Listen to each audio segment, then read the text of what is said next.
Powerful God sa bawat buhay natin.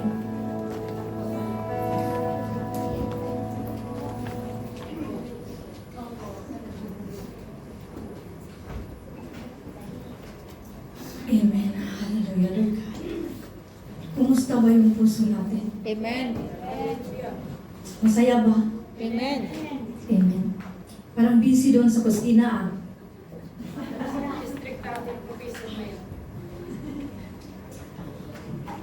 Amen.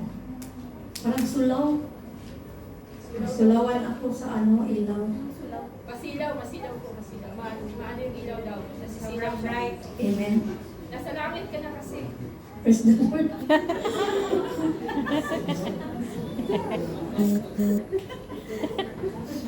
Open rebuke is better than secret love. Hindi ko masabi kung anong sasabihin ko. Napaka talaga si Lord sa bawat buhay natin. Amen. So, ano ba ang gusto ng Panginoon sa atin? Amen. Ano ba ang gusto ng Panginoon sa bawat isa sa atin mga kapatid? Righteousness of God. Amen. Gawing matuwid ang ating paglilingkod sa Panginoon. Gawing matuwid ang ating relasyon sa ating Panginoon. Amen. Hallelujah. Thank you, Lord. Kasi kung matuwid kang naglilingkod sa ating Panginoon, you can say, when we worship sa ating Panginoon, no? You should do true worship. Bakit? Dahil yan lang. That's the thing you can offer to the Lord, that you true worship. Yung totoong nagpupuri sa Panginoon, yun lang ang ma-offer natin sa Kanya, mga kapatid. Kaya masasabi mo sa iyong sarili, I love this place, Lord. I love this church, Lord. Bakit mo masabi yun? Dahil nandito ang kaluwalhatian ng ating Panginoon. Ramdam mo ang kaluwalhatian ng ating Panginoon sa pamamagitan ng pagpuri pa lang. Amen? Amen. Sa pamamagitan ng pag-aawit pa lang, ramdam mo na ang presensya ng ating Panginoon, mga kapatid. Alam natin that our God has been faithful to you. Amen. Amen? Faithful to us. Kaya we are so blessed, mga kapatid, every day. Because there is something sa bawat buhay natin. But the very important, the moment sa buhay mo. Kaya dapat kang magsaya. Dapat kang magpasalamat sa Diyos. Kasi may time ka pang maglingkod. May time ka pang magpuri sa Panginoon. Dahil binigyan ka pa ng lakas, pag-asa. Amen? Hallelujah! So ang text natin ngayon, mga kapatid, ay makikita sa James. Chapter 4, verse 8. Napakaganda.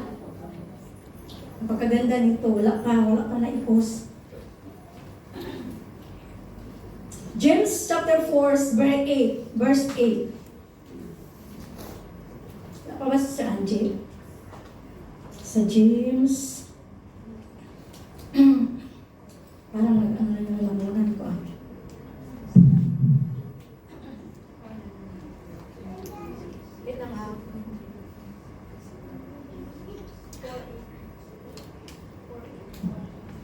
Oh, Holy Spirit. Hallelujah, Holy Spirit. Kutsara, kagina pa We ng give you kutsara. praise. We give you honor, Lord, Holy Spirit. Wala, Sister Angie? James chapter 4, verse 8. Sabi dito. Basahin na. Basahan na lang. Sabi dito. Come near to God. Sabi no? Si James itong nagsasabi ha. Medyo galit. May authority. Amen? Come near to God and He will come near to you. Sabi ni James. Ito pa, may isa pa siyang sinasabi. Wash your hands, your sinners. Sabi niya. Purify your heart. You hypocrite. Amen. Amen. Praise the Lord. Hallelujah, Lord. Salamat sa oras na ito, Lord. Salamat sa mga salita ng Panginoon na tunay nga ang iyong salita ay buhay na magigising ng kaluluwa, Panginoon, sa oras na ito, Lord God. Lord, itago mo ako sa banal mong Espiritu. Lord, ikaw ang magsalita sa harapan namin, Panginoon, na ipahayag ang iyong kaluwalhatian, ipahayag ang iyong kalooban, O Holy Spirit, Lord God. We need you, Holy Spirit, Lord God. We love you, Holy Spirit. In Jesus' name, Amen. So ito yung text natin, mga kapatid. Sa Tagalog pa, lumapit kayo sa Diyos at lalapit siya sa inyo. Linisin ninyo ang inyong mga kamay, kayong makasalanan. Linisin ninyo ang inyong mga puso, kayong pabago-bago ang isip. So ang series natin ngayon, ang title natin ngayon, Pure Heart. Amen.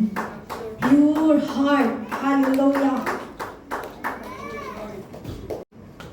It is a prayer sa isang hari, si David. Ito yung prayer ni David. At alam ko na ito rin ang hinahangad natin sa bawat isa natin. Yung pusong malinis na naglilingkod sa ating Panginoon. Amen? Habang nagpupuri sa ating Panginoon. So now, ask yourself and touch your heart. Touch your heart. Touch your heart. Can you touch your heart? Amen. At sabihin mo, I am free. I am Bakit ang hina? Touch your heart. I am free. Sabihin mo, malaya ako. I am free. Kasi By the hindi grace of God. lahat ng tao ay totoong malaya. Papaano ka maging malaya kung yung heart mo ay dugyot? Marumi. Di ba? Mayroon palang heart na marumi, mayroon palang heart na dugyot. Hindi lahat ng tao ay magsasabing malaya ako. Kahit tayo, mga kapatid. Kasi meron tayong mga weaknesses, meron tayong mga kahinaan.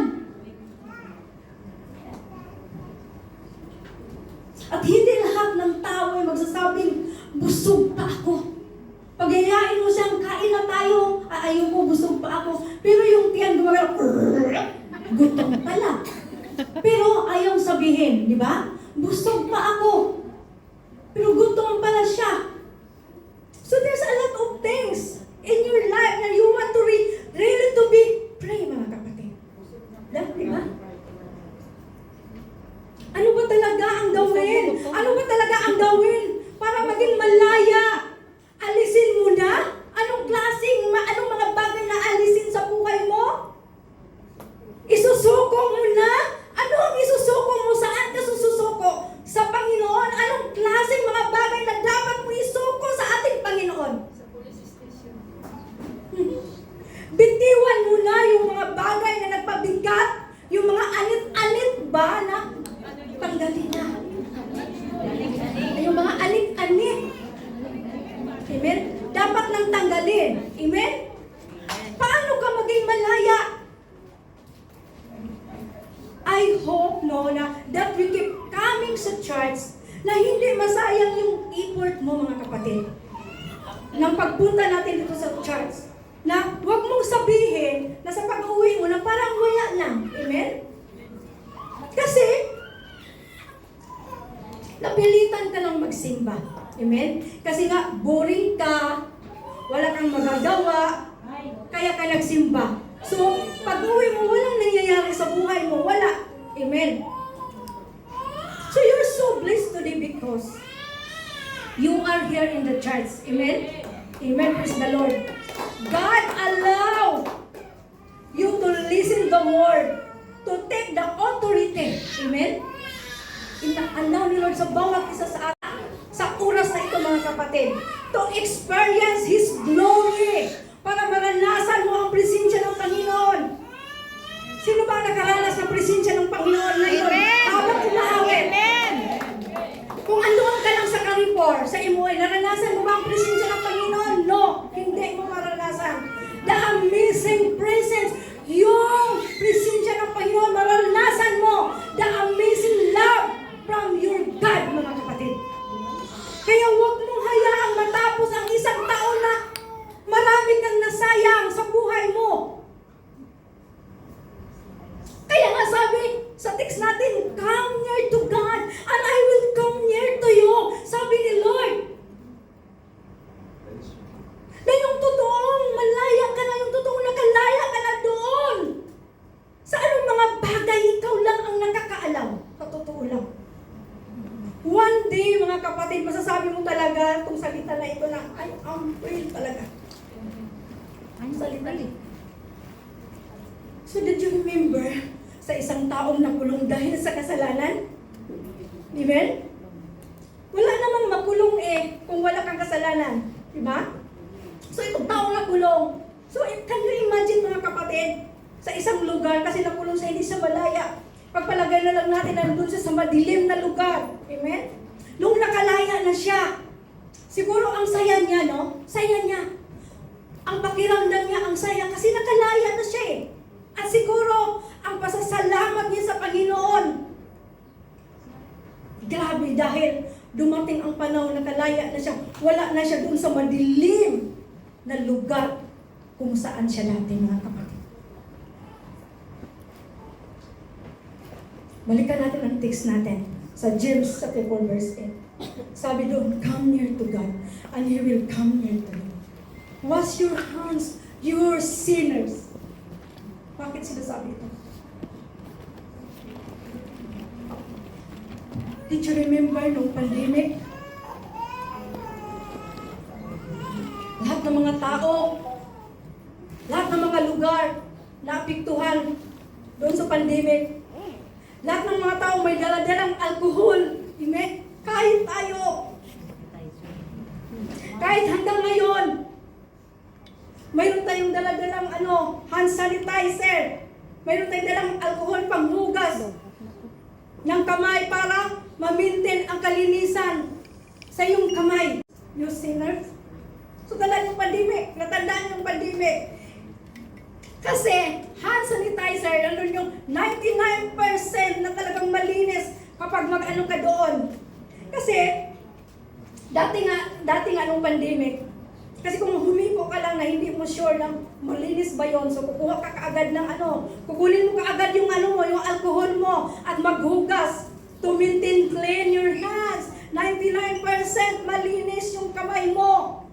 Kahit hindi ka na maghuhugas, hindi ka na magsasabon, basta meron kang alcohol, di ba? May dala-dala kang alcohol. You keep all the time to use alcohol to maintain clean. But you know, nowadays, some of people so clean their hands. Amen? Pero yung heart niya ay dugyot. Amen?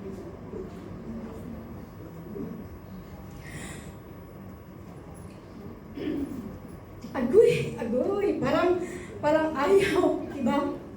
Malinis yung kamay niya all the time. Pero yung kaloob-looban niya ay marumi. Dugyot. Amen? Ulitin ko ha, baka hindi nyo naintindihan.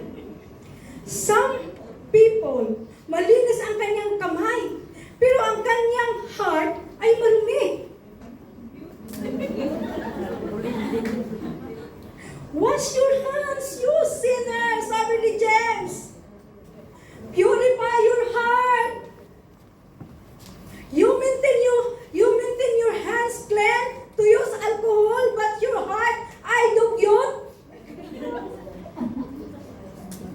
Sino ang makapagpapalinis ng iyong heart, mga kapatid? Si Lord. Amen. Si Lord.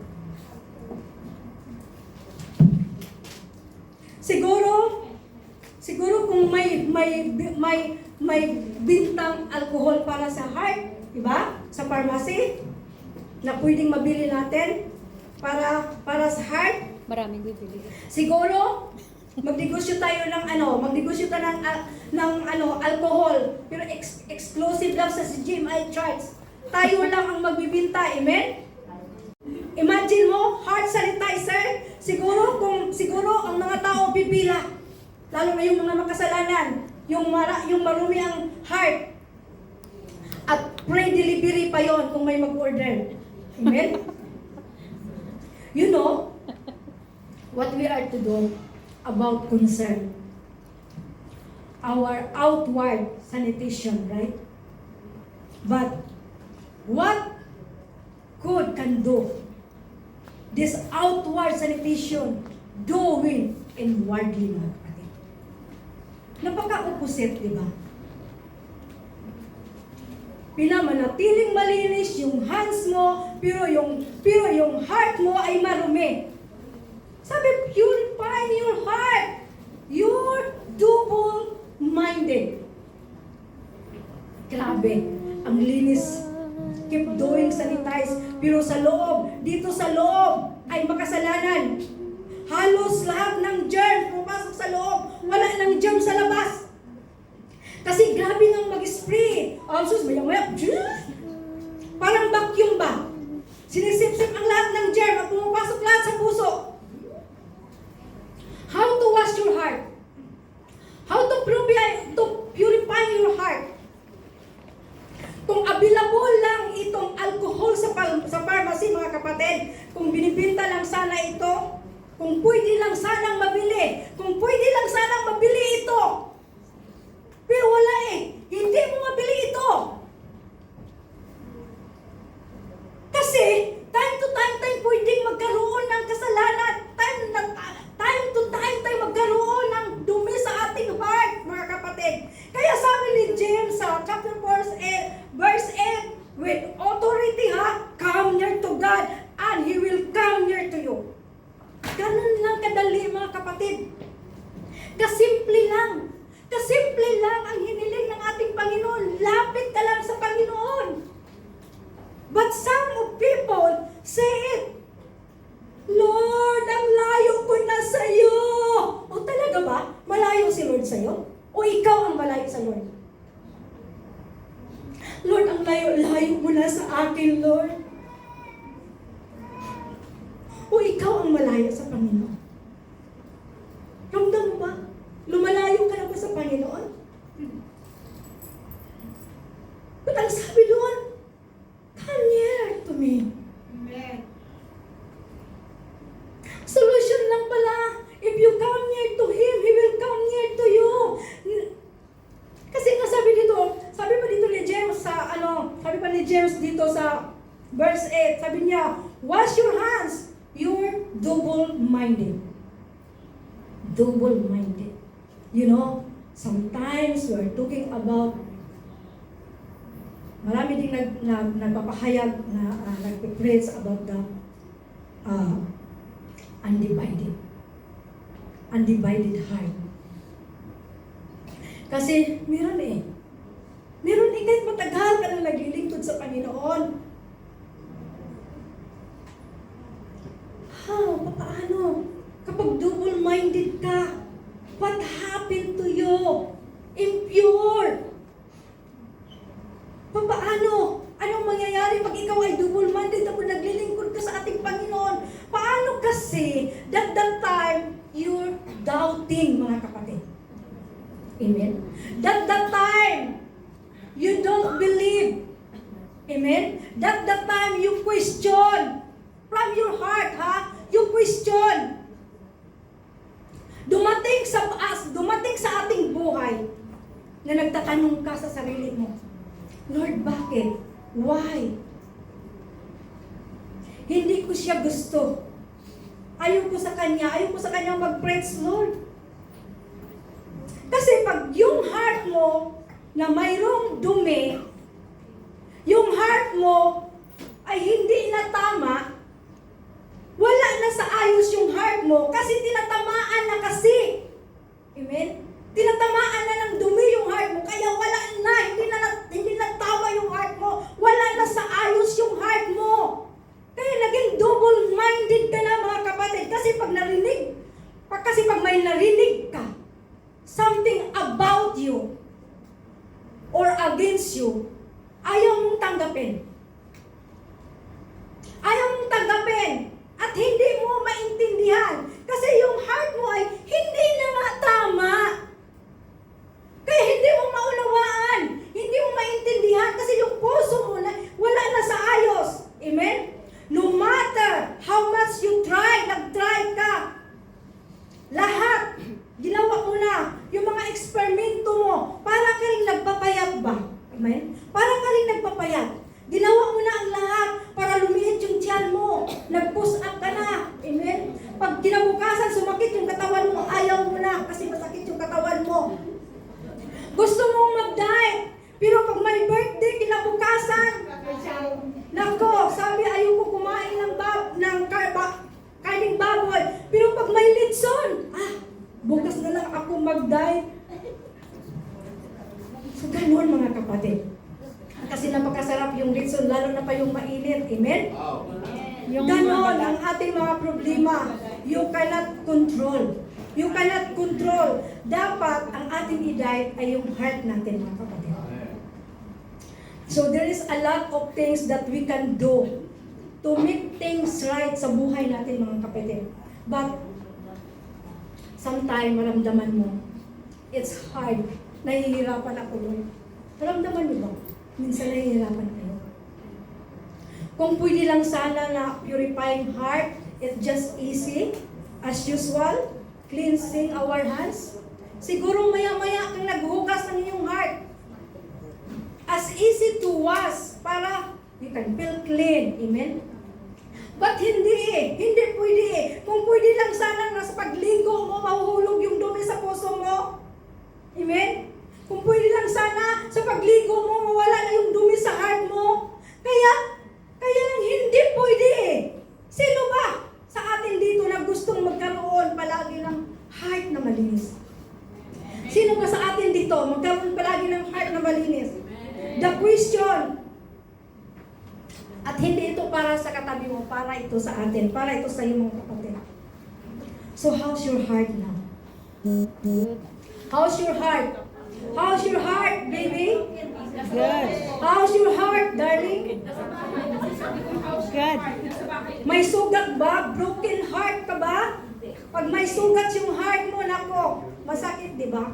Pag may tama na yung heart mo, masyado ka ng defensive, mga kapatid. Kasi takot kang matamaan. Kasi may sugat na yung puso mo eh. So, sino ba dito yung gustong magpahugas na, kapatid? Naiwan ko yung heart ko. Sino ba yung gusto magpahugas ng heart? Kasi walang exempted dito. Walang huli dito sa atin, mga kapatid. Kasi anytime pwede kang magkaroon ng chance na madumihan yung puso natin. Kaya walang exempted dito. Tayo lahat. Kaya nga, huwag nating hayaang malinis ang ating kamay, pero ang ating puso ay marumi. Dapat the same. Malinis yung kamay natin, malinis yung puso natin. Amen? So sa ating text na binabasa, this is about dirty things, mga kapatid. Dirty things. Today, to clean us, to clean our heart as much, amen, that we are having clean hands. At we need also na malinis din yung puso natin. Amen? So, first point, number 1. Sabi dito, so, number 1, God can wash your heart. Amen. God can wash your heart. Amen. Don't forget, huwag mong kalimutan that our God can wash you, mga kapatid. He can. Kaya huwag ka nang maghanap ng ibang, alam mo, huwag ka nang maghanap ng ibang church. Kasi,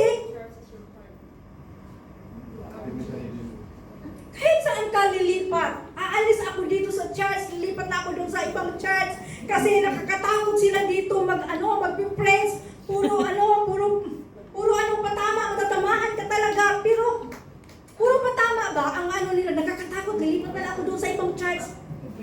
Kahit saan ka mga church, mga kapatid, kahit doon ka pa sa langit magsimba, mga kapatid,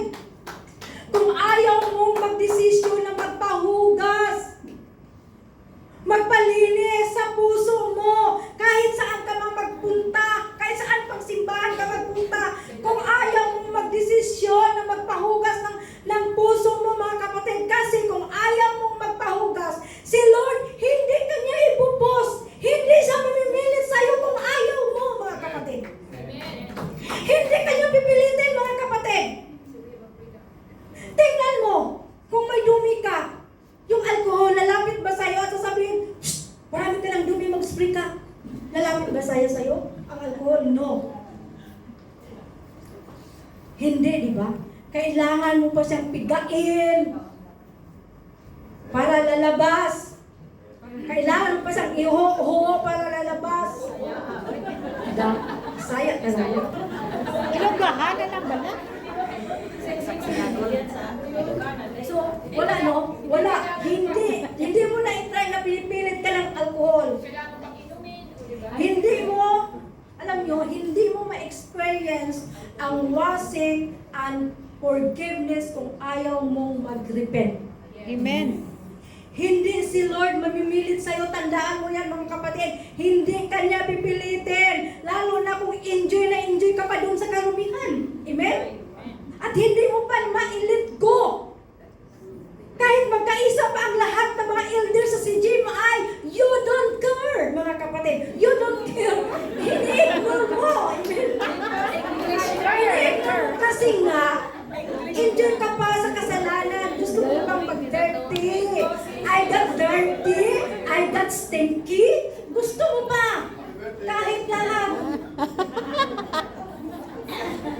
Amen. If you decided that you want na magpawas ka na sa ating Panginoon, ang ating Panginoon, hindi siya hard to get, mga kapatid.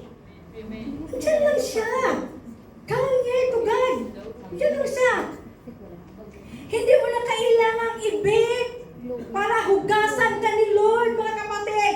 Dahil ang ating Diyos, He always available. He always available. Hallelujah! Amen. Amen? If you want to grow your spiritual life, ang repentance ay napaka-importante, mga kapatid. Hindi ka makamove on, hindi ka makamake over, hindi ka makapag-forward kung ayaw mo mag-step in. Amen. Nag-stay ka lang dun sa kasalanan mo. Hindi ka talaga makamove on. Amen? Hindi naman talaga pwede na grade 1 pa, next week ay high school ka na. Hindi naman talaga pwede, mga kapatid. Kung ayaw mong magpakumbaba, hindi mo talaga ito ma-experience ang washing and forgiveness na mula sa ating Panginoon. That only God can do for you, mga kapatid. Wala nang iba. Wala kang mabili doon. Kahit saan pa, anong sikat na, anong mall doon, wala kang mabili. Panghugas sa heart mo. Walang magic na dumating sa iyong harapan para magbago ka. Wala. Kung wala ang iyong desisyon, kung wala ang desisyon mo, so now, make your decision, mga kapatid. Make your decision. Ang pagbabago ng ang pagbabago ay ang ating decision, mga kapatid. Talagang gusto mo nang magbago? Bakit ako nagbago ngayon? Sabi niya, bakit ako nagbago ngayon? Bakit ako nagbago mula sa maruming buhay ko? Pagod na ako sa kasalanan. Sa pagkakasala, gusto ko nang magbagong buhay. Kaya nagbago ako. Your decision, mga kapatid, kung gusto mong magpahugas sa ating Panginoon, kung gusto mong iwanan ang lahat ng mga karumihan, mga kapatid.